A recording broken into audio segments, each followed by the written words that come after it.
2024 ఎన్నికల్లో మీరందరూ ఓట్లు వేశారు. నరేంద్ర మోడీ గారిపై ఉండే నమ్మకం, తెలుగుదేశం, జనసేన, నేను, పవన్ కళ్యాణ్ గారు కలిసి పనిచేసి రాష్ట్రం మొత్తం తిరగబడింది.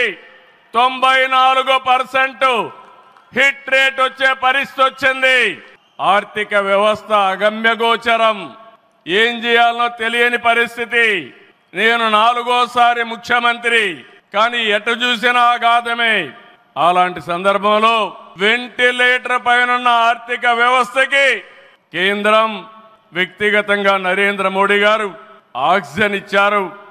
ఇప్పుడిప్పుడే రికవర్ అవుతున్నాం, వెంటిలేటర్ నుంచి బయట వచ్చాం. ఇంకా కొన్ని రోజుల సహకారం వస్తే ఒక బలమైన ఆర్థిక వ్యవస్థగా ఆంధ్రప్రదేశ్ని రూపకల్పన చేస్తామని హామీ ఇస్తున్నాం.